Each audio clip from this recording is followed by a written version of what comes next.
Entramos hoy al capítulo 13 del libro de los Hechos de los Apóstoles. Vamos a rogar al Señor que nos permita tener concentración ante su palabra. Vamos a pedirle que el Espíritu Santo nos dé claridad y que no nos olvidemos de lo que Él nos permite entender de su palabra, que Él nos recuerde las cosas y haga la aplicación correspondiente para cada uno de nosotros. Entonces, voy a orar. Padre bueno, te doy gracias. Gracias porque en este lugar, Señor, nos congregamos en tu nombre. Tú eres el centro en este lugar.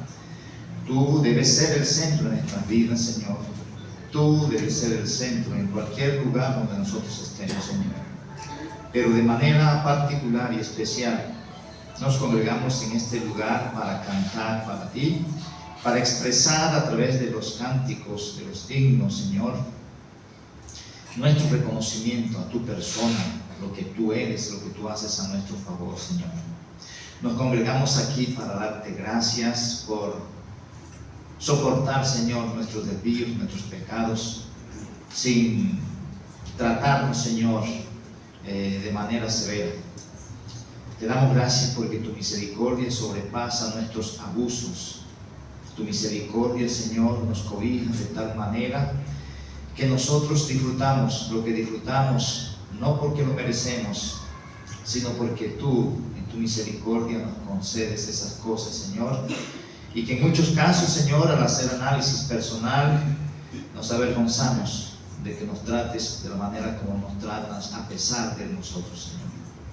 Por eso, ahora ruego que, conforme a tu misericordia, aquí en este lugar que nos sentamos a escuchar, a leer tu palabra, que el Espíritu Santo, Señor, nos dé claridad, que el Espíritu Santo nos motive, Señor, para actuar conforme a lo que tú nos permites entender de tu palabra, que en nuestras vidas, Señor, nuestros pensamientos, nuestras palabras y nuestras acciones puedan reflejar lo que tú nos permites aprender de ti, Señor.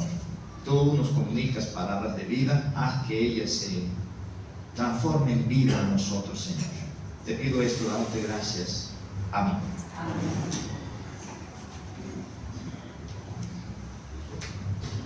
Bien, mis hermanos, vamos a tratar de hacer un resumen, si Dios así nos los concede, de los versículos 1 al 12, y vayan llevando en sus Biblias, por ahí que está proyectado el texto. No tengo nada subrayado ahí, tengo aquí en las notas. Ustedes van subrayando allá o van tomando las notas allá de lo que ustedes creen que es pertinente para ustedes. Voy a leer entonces los primeros 12 versículos. Vamos a tratar de hacer un resumen. Después voy a enfatizar principalmente o mayormente los primeros 3 versículos, y con nosotros hacemos un resumen general. Leo. Había entonces en la iglesia que estaba en Antioquía profetas y maestros: Bernabé, Simón, el que se llamaba Níger, Lucio de Cirene, Manaén, el que se había criado junto con Herodes el tetrarca, y Saulo. Ministrando estos al Señor y ayunando, dijo el Espíritu Santo: apartadme a Bernabé y a Saulo para la obra a la que los he llamado. Entonces, habiendo ayunado y orado, les impusieron las manos y los despidieron. Ellos entonces, enviados por el Espíritu Santo, descendieron a Seleucia, y de allí navegaron a Chipre. Y llegados a Salamina, anunciaron la palabra de Dios en las sinagogas de los judíos. Tenían también a Juan de ayudante. Y habiendo atravesado toda la isla de Pafos, hallaron a cierto mago, falso profeta judío, llamado Bar Jesús, que estaba con el procónsul Sergio Paulo, varón prudente. Este, llamando a Bernabé y a Saulo, deseaba oír la palabra de Dios. Pero les resistía Elimas, el mago, pues así se traduce su nombre, procurando apartar de la fe al procónsul. Entonces Saulo, que también es Pablo, lleno del Espíritu Santo, fijando en él los ojos, dijo: oh lleno de todo engaño y de toda maldad, hijo del diablo, enemigo de toda justicia, ¿No cesarás de trastornar los caminos rectos del Señor? Ahora pues, y aquí la mano del Señor está contra ti, y serás ciego, y no verás el sol por algún tiempo. E inmediatamente cayeron sobre él oscuridad y tinieblas, y andaba alrededor buscando quién le condujese de la mano. Entonces el procónsul, viendo lo que había sucedido, creyó, maravillado de la doctrina del Señor. Bien, mis hermanos, entramos a una etapa un poco diferente en la narrativa del libro de los Hechos. Recuerden que vamos en un proceso de avance de lo que es la historia de la iglesia. Ya aquí ya ha pasado más de una década de que en el momento que comenzó la iglesia. De los versículos de estos que acabo de leer hacia atrás, el mayor énfasis está puesto en los judíos, como hemos dicho. De aquí en adelante, y ahí aparece un título que dice: Bernabé y Saulo comienzan el primer viaje misionero. Ya entra una etapa que está relacionada con lo que se expuso en el capítulo 1, versículo 8, donde dice que el evangelio va a ser, ellos deberían ser testigos en Jerusalén, Judea y Samaria, y hasta el último de la tierra. Bueno, ya lo que es Jerusalén, lo que es Judea y Samaria está, vamos a decir, básicamente evacuado hasta ahí. En ese contexto de esos capítulos anteriores, lo que hemos visto es que hay un centro donde ellos se concentran, vamos a decir que ese es el centro operativo, el centro de operación donde están concentrados los apóstoles, es la ciudad de Jerusalén. Y de ahí van para una u otra parte cercana, pero en el contexto de los judíos. Se extienden a lo que es Judea y llegan después a lo que es Samaria, que es donde encontramos las personas que son, vamos a decir, usar el término, semi-judíos y semi-gentiles.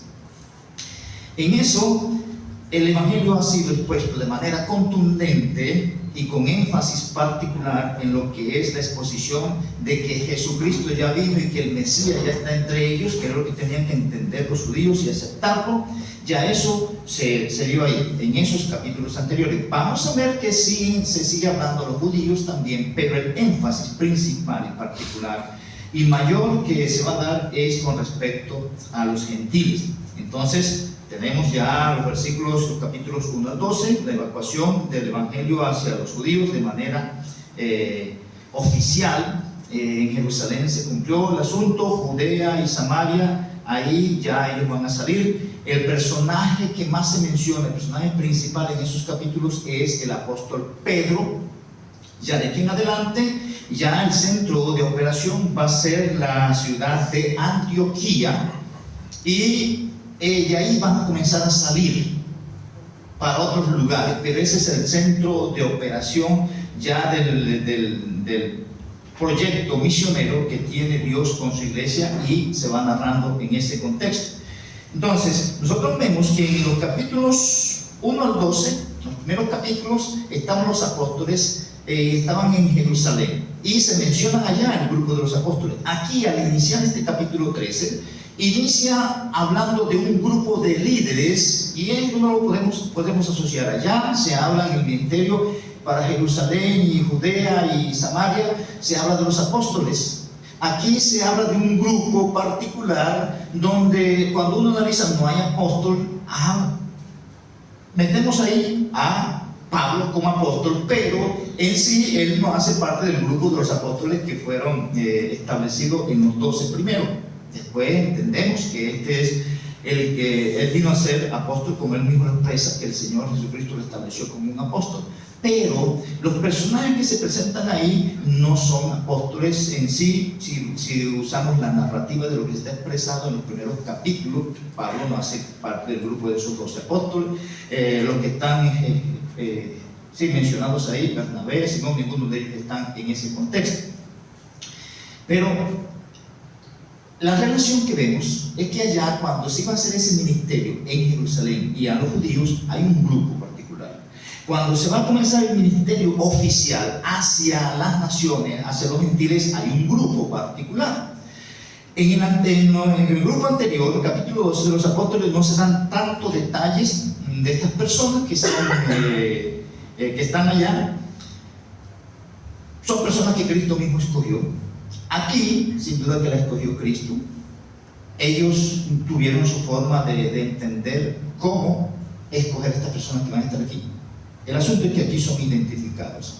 Son apóstoles, es un grupo particular para un desarrollo del ministerio evangelístico o del crecimiento de la iglesia entre los gentiles.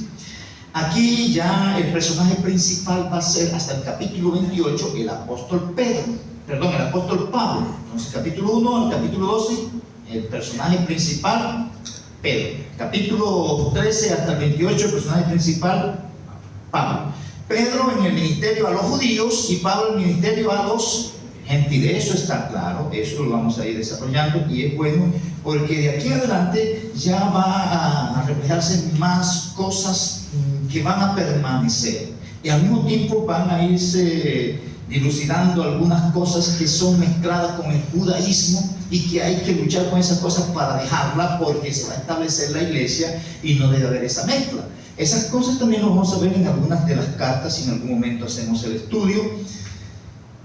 Que Pablo resalta eso, la lucha que había, por ejemplo, en Galacia, porque tenían una mezcla con el judaísmo y estaban esclavizados ciertas cosas, evidencia esos asuntos. Es más, se hace referencia o mención a alguno de una experiencia que tuvo Pablo con Pedro, cuando se portó de manera hipócrita, viviendo con algunos y aparentando que no estaba con ellos, y después con nosotros, hablando del grupo de judíos y grupos de gentiles.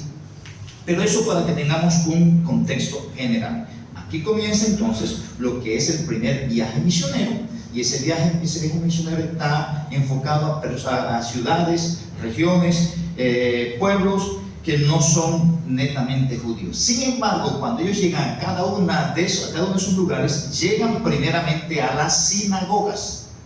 Y recordemos que en las sinagogas estaban compuestas por personas que eran judías, de nacimiento israelitas, pero habían otros que eran prosélitos y habían algunos que eran temerosos, que se querían asociar con el judaísmo sin hacerse judíos, sin hacerse la circuncisión. Otros que se hacían prosélitos tenían que cumplir una cantidad de ritos y ellos procuraban hacer otros. Entonces comenzaban por ahí cuando Pablo llegó o llegaba a esas ciudades. Otro detalle que tenemos que tener en cuenta aquí es que hasta ese momento el evangelio había salido de Jerusalén y había salido de Judea, más por la persecución. Y en un caso especial, recuerden que el Espíritu le dijo a Felipe que fuera y le hablara a un etíope, quien es de África. Y en otro contexto que más cercano a donde estamos aquí, cuando a Pedro se le dice vaya a donde Cornelio. Entonces allá el evangelio era fuera de ahí a otras personas que no fueran judíos, lo hicieron a razón de la persecución y en algunos casos especiales a razón de que Dios nos movió de manera particular, vaya a tal parte. Es más, hubo resistencia cuando eso se dio, como recordamos con Pedro, que Pedro no quería ir a hablarle al gentil, se me olvidó, Cornelio. Y aquí ya la cosa va a ser de una iniciativa particular, especial, guiada por supuesto por el Espíritu Santo, pero ya eso es una agenda que organizan ya directamente. Ya no, el enfoque no es los judíos, el enfoque son los gentiles. Eso está claro ahí y ya hay una apertura a nivel general. En dos aspectos quiero desarrollar el texto que se aparece aquí. El primero aspecto está relacionado con el establecimiento de una congregación. Aquí se va a dar algunos detalles de una congregación que ya está establecida. Va a hablar del liderazgo que ellos tienen ahí, cuáles las características de algunos de esos líderes, qué era lo que hacían en su momento y cómo podían ellos entender y percibir que Dios los estaba guiando a hacer una y otra cosa. Porque recordemos que en esos momentos ellos no tienen lo que tenemos nosotros ahora. Nosotros gozamos de un privilegio, porque aquí la Biblia nos dice qué debemos hacer y cómo hacer. Aunque a veces estamos lejos de lo que ella dice, y por esa razón es que estamos estudiando esto, porque estamos lejos de lo que dice la Biblia con respecto a nuestras prácticas como iglesia. Ellos no tenían eso. Por lo tanto, había profetas y había maestros que analizaban el Antiguo Testamento y daban razón de qué era lo que Dios tenía.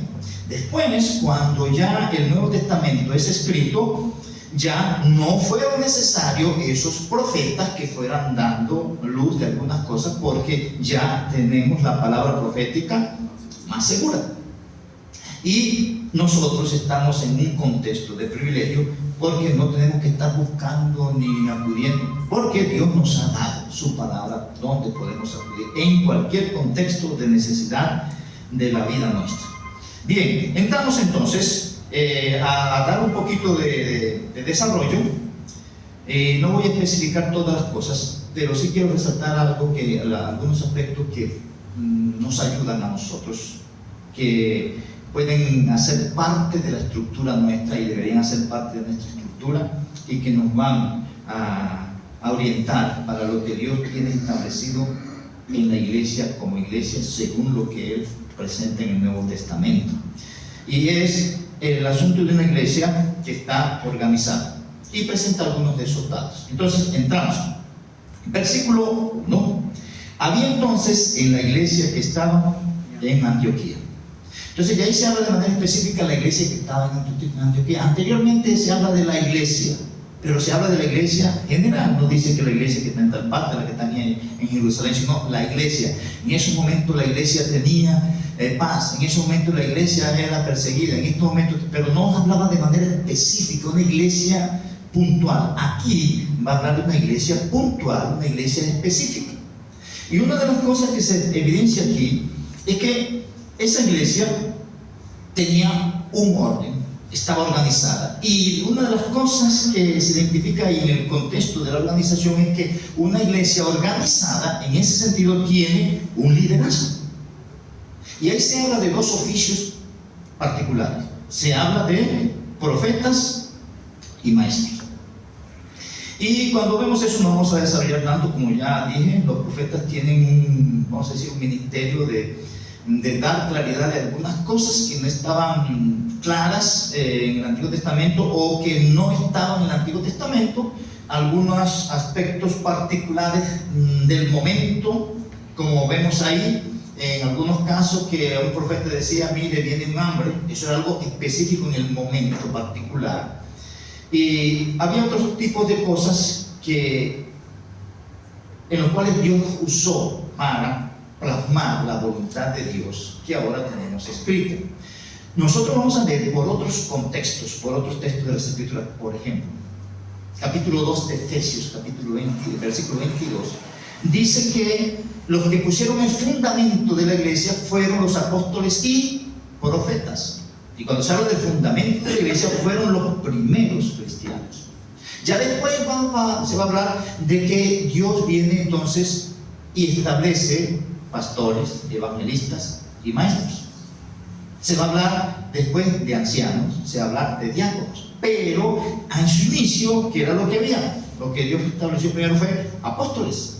Y estaban unos profetas. De ahí que los profetas y los apóstoles no es un ministerio hoy así como está establecido ahí. ¿Por qué? Porque eso está puesto ¿para qué? Para el fundamento de la iglesia. Siendo que el fundamento ya está puesto, no son necesarios hoy en día los apóstoles y los profetas.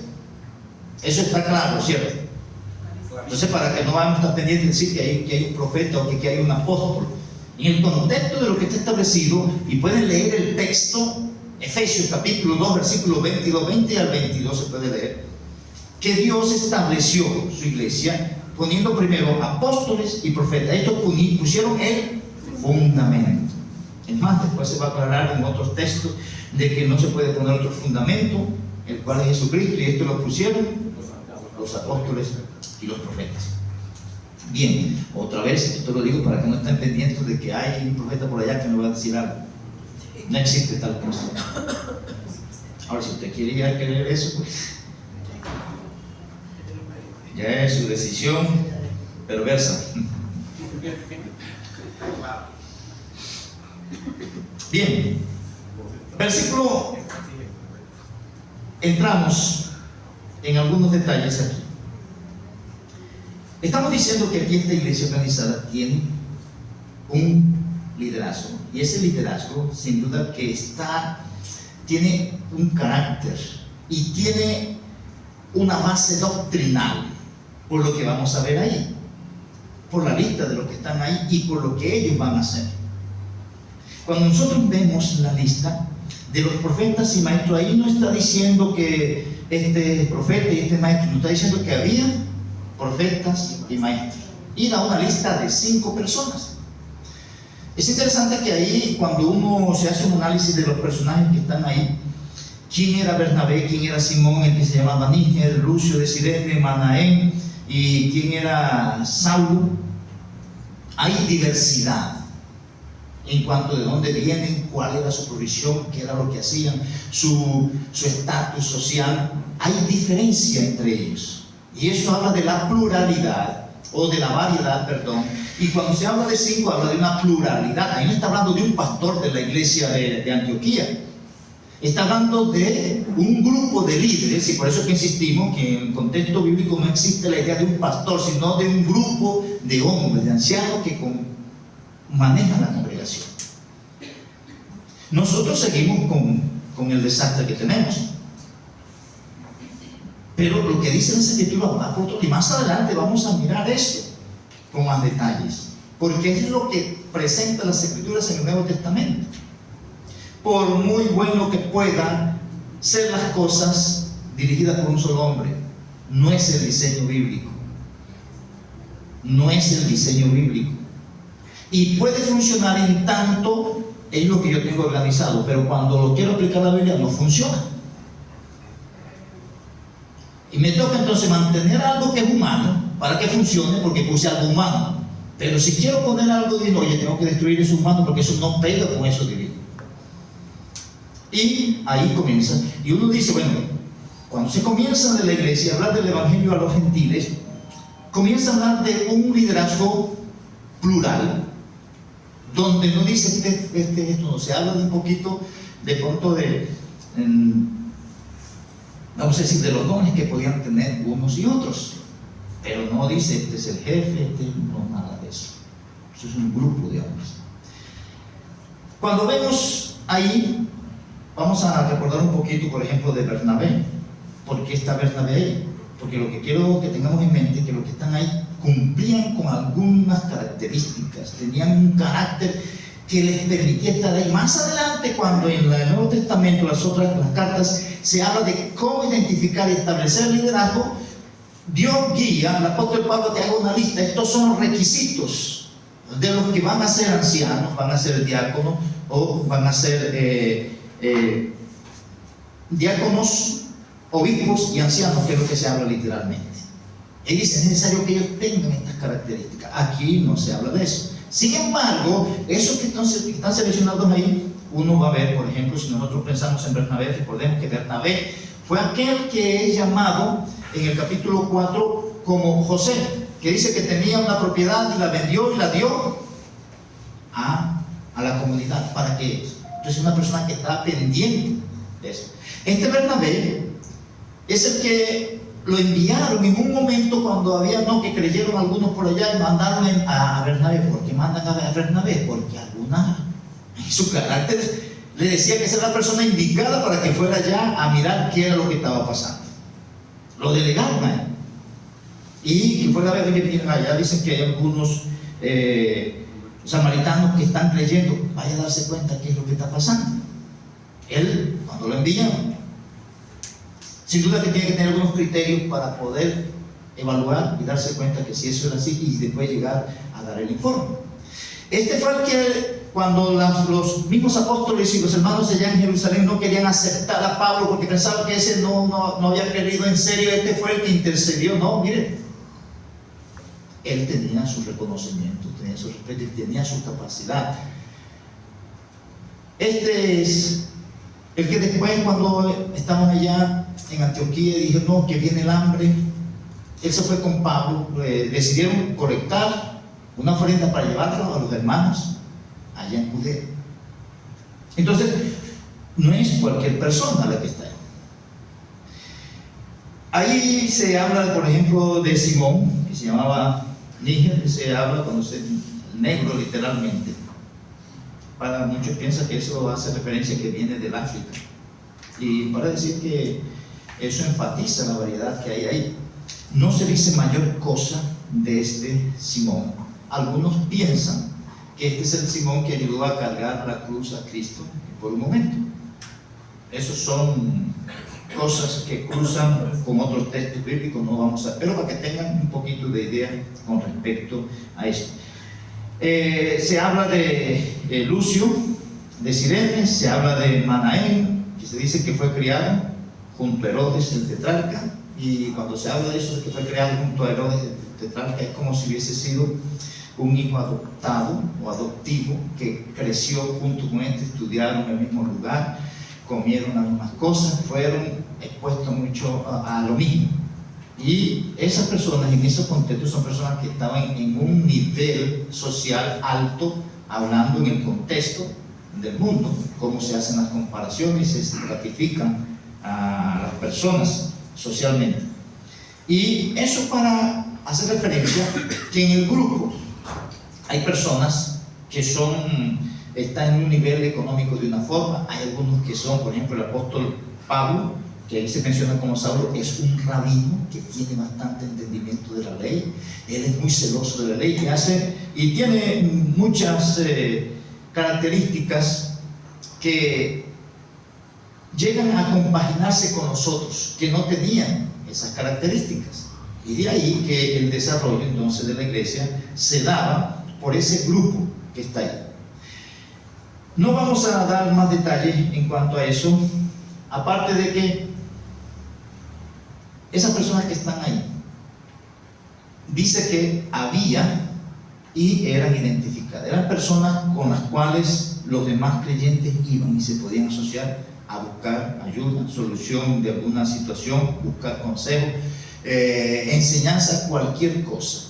De manera particular en los dos oficios que se identifican ahí, profetas y maestros, mayormente en eso, porque también como vimos que hay algunas cosas que en la parte material estaban otros encargados, así como vimos en el capítulo 6 de Hechos. Ahora, estas personas, dice el versículo 2, ministrando estos al Señor y ayunando, dijo el Espíritu Santo, apartadme a Bernabé y a Saulo para la obra a que los he llamado.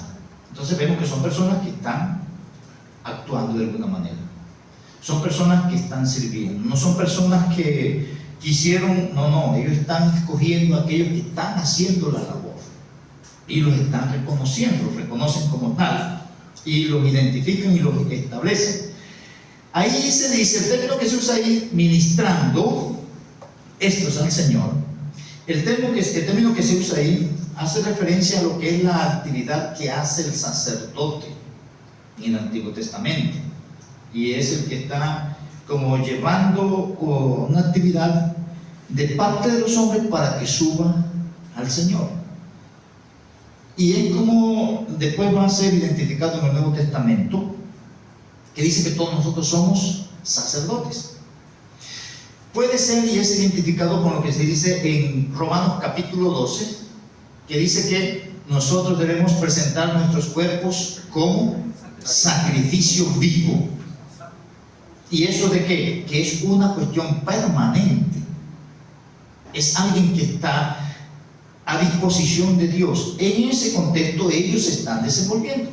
En esa orientación de estar queriendo y sirviendo al Señor, el Espíritu Santo dice, ustedes están en eso, vamos a hacer lo siguiente. No se detalle ahí qué fue lo que pasó. Sin duda que estas personas están planificando, organizando cómo hacer el trabajo. Es posible que ahí eso, que donde viene el Espíritu Santo y dice algo, es posible que sea la respuesta a alguna de las oraciones que ellos están haciendo. Eso es lo que hacen la mayoría de los líderes, se sientan a orar, Señor, ¿qué quieres hacer con tu congregación? Ahora, en el contexto nuestro, uno espera que el Espíritu Santo lo guíe a los textos. No es que el Espíritu Santo me diga esto es lo que tienes que hacer. El contexto nuestro es que me guíe a los textos y me dé fuerza para sujetarme al texto. Porque es que hay veces uno puede y pretende aún decir que el Espíritu Santo lo puso a hacer algo, oye, pero eso no es lo que dice la Biblia. No, pero el Espíritu Santo me mandó a hacer. Él no me va a mandar a hacer nada que no esté en las Escrituras. Y lo que tengo es que orar que me dé fuerza para hacer en realidad lo que está en las Escrituras. En Efesios se dice que tomando la espada del Espíritu, que es la palabra de Dios, y es la espada del Espíritu, porque Él es el que dice cómo hacer y dónde hacer las cosas. Y ahí, independientemente de lo que ellos estuviesen haciendo, el Espíritu Santo dijo: apartadme a Bernabé y a Saúl. Y es interesante porque si uno se pone a mirar lo que está dicho ahí, está escogiendo a las personas más prominentes, más trabajadoras, podemos decir. Eso pensando en lo que está escrito de cada uno de ellos. No es porque los otros no estuvieran haciendo mayor cosa, porque no se dice detalle, pero están entre el grupo. Y Dios llevó a la autora que le diera detalles en una y otra parte en cuanto a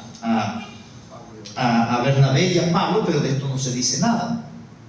Como sea que fuera el asunto, el Espíritu Santo les dijo a ellos. ¿Cómo se lo dijo? No sabemos. Ahí había profetas, es posible que a través de uno de sus profetas. Y ella ha dicho, y cuando ellos estaban intercediendo y preguntando al Señor qué hacer, porque ahí se habla de que están ayunando y orando, y entonces están pidiendo dirección de Dios para hacer lo que se debe hacer.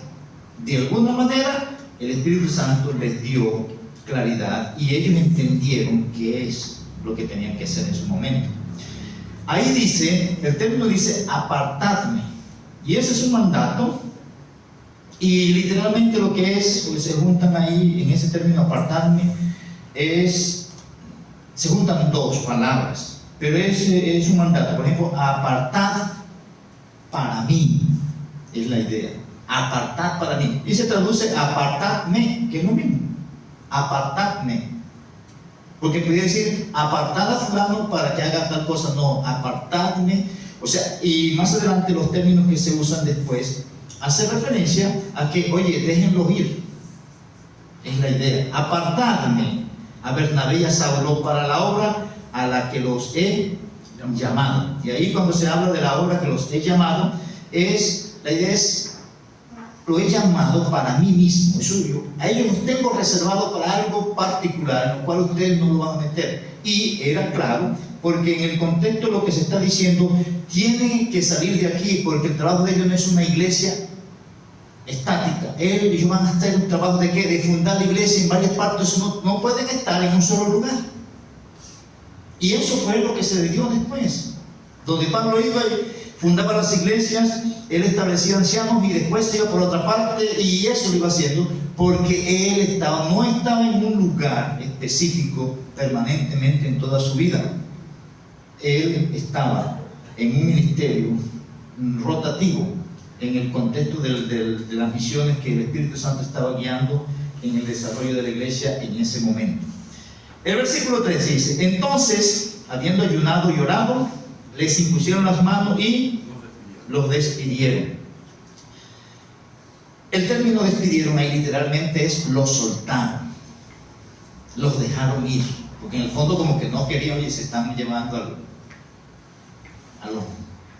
Y ellos es casi como los fundadores, los que establecieron. Recuerden que Bernabé fue el que estuvo ahí inicialmente. Bernabé fue el que fue a buscar a Saulo y se lo trajo para acá, y ellos eran los que estaban estableciendo, fundando y desarrollando. Pero en el mismo fondo ya ellos habían hecho eso que después iban a hacer en otras partes. Ya ellos habían entrenado a una cantidad de personas y ya ellos podían salir a hacer lo mismo en otro lugar. Y eso fue en el inicio de su ministerio. Esa fue la obra primera, donde ellos establecieron una congregación, formaron los líderes y después salieron para ir a formar o hacer lo mismo en otros lugares. Y eso es lo que vamos a ver de aquí en adelante en las otras congregaciones. Entonces vemos en ese contexto de una iglesia organizada un grupo de líderes que tienen un carácter, un grupo de líderes que está trabajando y un grupo de líderes que está entrenando a otros, porque está pensando: yo no voy a estar aquí permanente, yo debo entrenar gente para irme.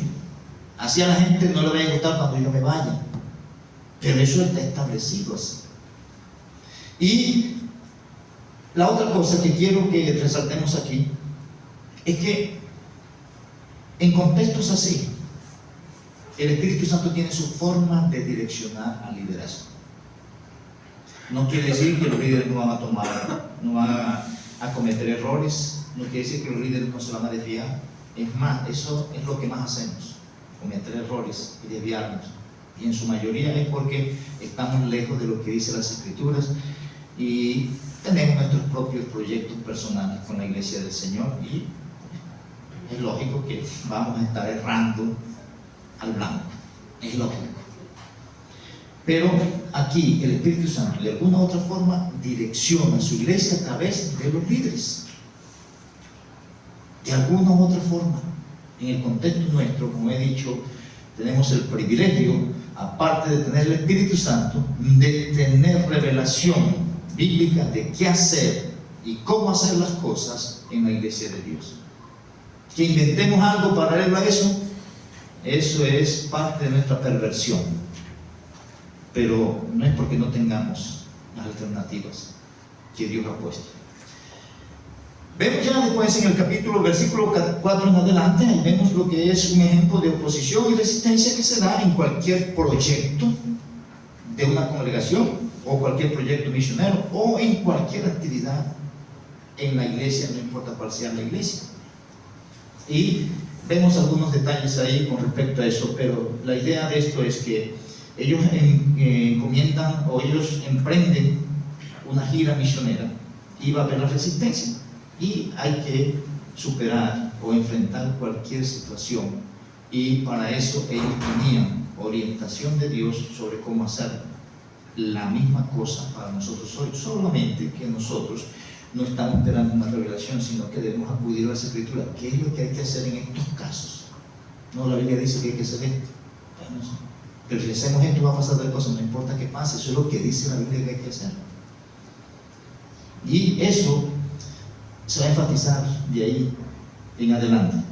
Versículo 4. Entonces ellos, enviados por el Espíritu Santo, y noten el asunto, ellos los envían, pero aquí dice que los envía el Espíritu Santo. Persona, el Espíritu Santo a través de la iglesia haciendo eso, pero hay un reconocimiento de que es el Espíritu Santo el que está haciendo esos movimientos.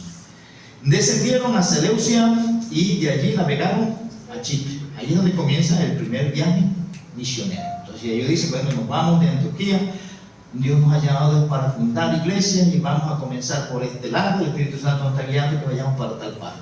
Más adelante el Espíritu Santo les estorbaba, no es por aquí sino para tal parte. En otra parte el Espíritu Santo a través de una persona decía, mire que pasen a ayudarnos acá en misión, y ellos iban. El Espíritu Santo iba moviendo todo eso, de alguna u otra forma lo iba moviendo. Versículo 5, y llegados a Salamina, viene aquí el énfasis por el cual ellos se trasladan. Anunciaban la palabra de Dios, ¿y a dónde dicen? En las sinagogas de los judíos. Tenían también a Juan de ayudante. Cuando se habla ahí de anunciaban la palabra de Dios, ese término tiene un énfasis que ahí no se evidencia, pero es una declaración precisa, es una declaración contundente, profunda, precisa en cuanto a un tema en particular.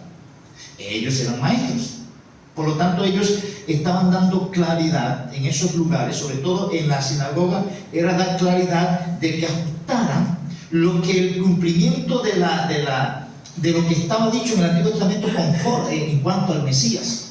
Y algunos eso lo rechazaban, entonces ellos se iban de ahí y dicen, no, bueno, nos vamos en realidad cuando Dios nos ha mandado, pero era nuestro deber hablarles a ustedes primero.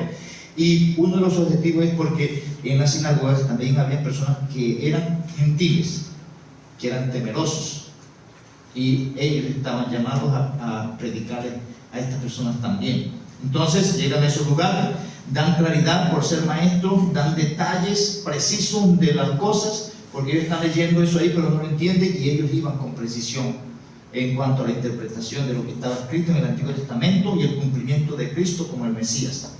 Habiendo atravesado, dice el versículo 6, toda la isla de Pafos, hallaron a cierto mago, y hay una descripción de aquí ya del que se va a oponer al ministerio, en un caso particular del evangelismo, y se describe aquí cierto mago, falso profeta, judío, llamado Bar Jesús.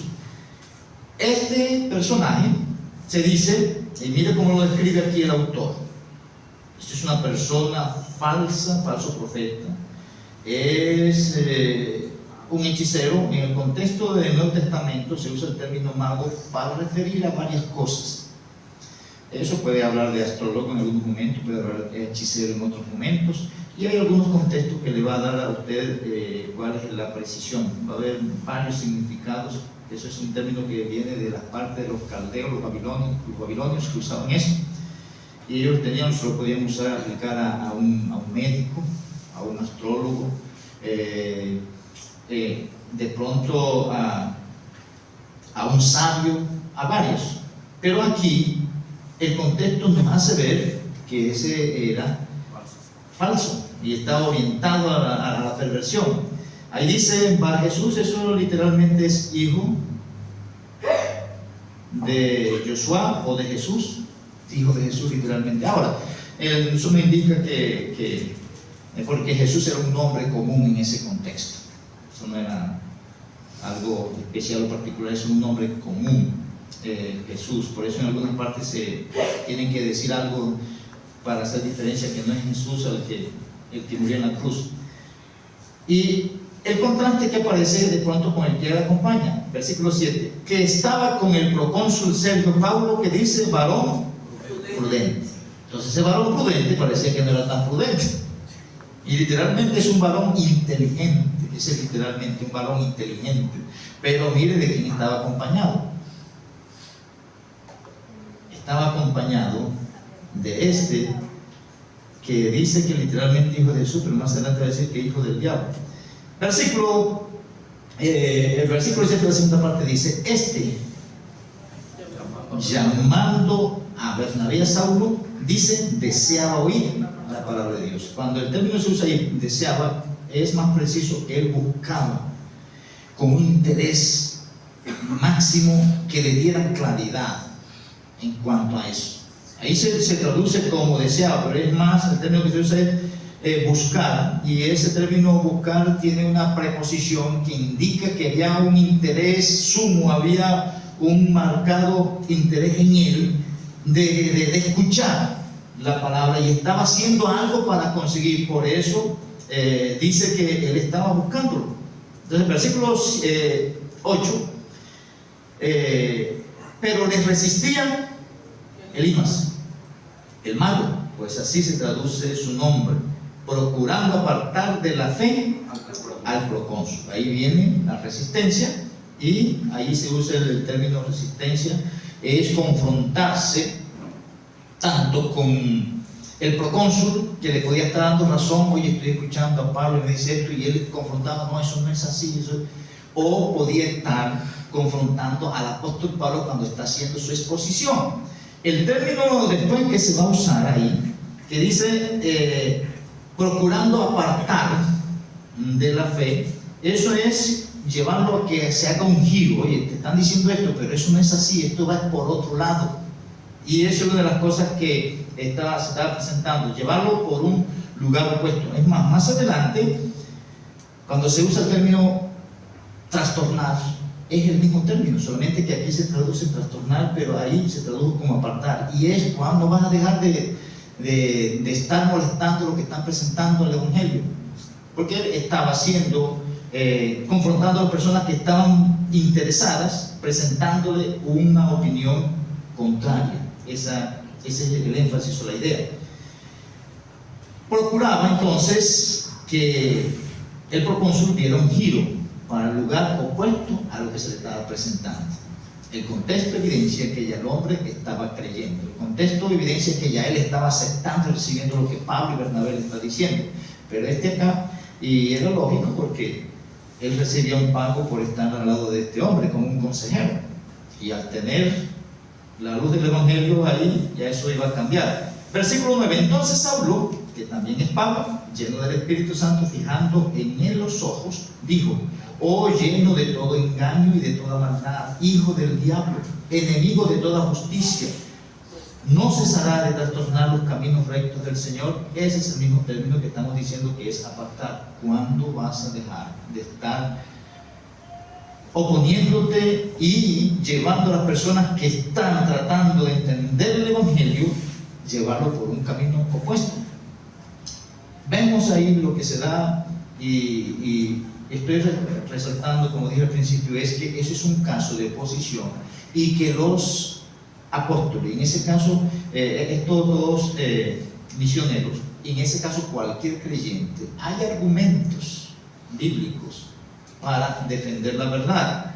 Y dice el versículo 11: ahora pues, he aquí la mano del Señor está contra ti, y serás ciego, y no verás el sol por algún tiempo. E inmediatamente cayeron sobre él oscuridad y tinieblas, y andando alrededor buscaba quien le condujese de la mano. Eso se describe el juicio que viene, por eso que sucedió, y lo que evidencia ahí es el respaldo de Dios cuando se está haciendo la obra de evangelismo.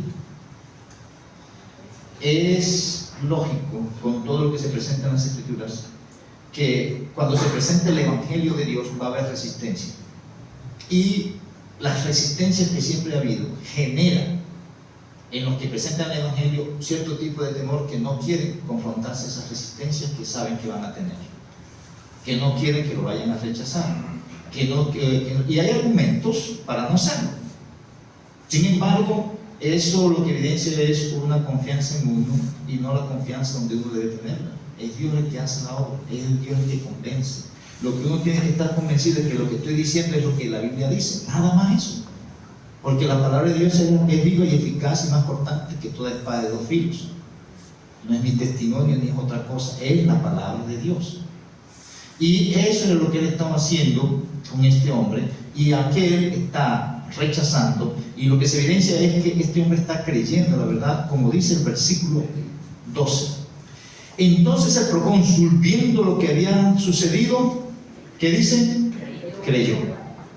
Y el énfasis no es que creyó porque vio ese milagro de lo que pasó con este hombre, que lo volvieron ciego ahí en un momento. Porque mire lo que dice después: creyó maravillado ¿de qué? De la doctrina. ¿Qué es lo que maravilla a la gente? La enseñanza bíblica. ¿Qué es lo que convence a la gente? La enseñanza bíblica. De ahí que nosotros debemos tener los argumentos bíblicos para cualquier situación. Estas personas están presentando argumentos bíblicos. Ahí podría presentarse el mismo diablo. Hay argumentos bíblicos para enfrentar al mismo diablo. Una de las debilidades que ves, nosotros no tenemos la convicción real de lo que somos, y por eso a veces nos identificamos como creyentes, mucho menos hablarle del Evangelio a otros. Pero ahí es donde radica la mayor debilidad nuestra. Pero cuando uno se concibe como Dios lo tiene a uno, no importa quién esté delante. Aquí estaba literalmente hasta el mismo diablo, como esto lo pone enfrente, dice. Y la persona que va a creer, cree por la exposición de las Escrituras. Mis hermanos, cada uno de los que estamos aquí hacemos parte de una congregación en la cual de alguna u otra forma Dios nos va a usar, de alguna u otra forma.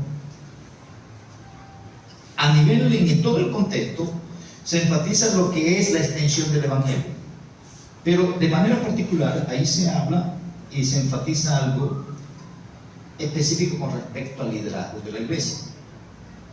Se enfatiza algo con respecto al ministerio del Espíritu Santo, no importa en qué contextos esté. El Espíritu Santo está direccionando a los líderes y está direccionando a todos los creyentes. No es que Él está limitado con algunos y con otros. No, Él lo que va a hacer lo hace a través de lo que Él decide usar. Y cada uno de nosotros deberíamos estar dispuestos para ser usados por Él. Voy a orar. Padre bueno, te doy gracias por tu palabra y ruego que, según la obra del Espíritu Santo, de conducirnos a toda la verdad, y la obligación nuestra, Señor, de estar lleno de Él. Permite que podamos ser motivados a hacer lo que es correcto según tu voluntad, y que cada una de las cosas que nos permites entender de tu palabra, Señor, la podamos asumir con ese propósito por el cual tú la has escrito, Señor. Que seamos alimentados y que se pueda ver en nosotros la nutrición que opera ese alimento espiritual en nosotros. Que eso se evidencie en nuestros pensamientos, en nuestras palabras y en nuestras acciones, no importa las circunstancias que vayamos a enfrentar. Gracias por darnos alivios en nuestras molestias, en nuestras enfermedades, en nuestros dolores, por darnos consuelo, Señor, en las tristezas, y por permitirnos, Señor, gozar de refrigerios y de alegría con los beneficios que nos otorgas. Muchísimas gracias en el nombre de Jesucristo. Amén.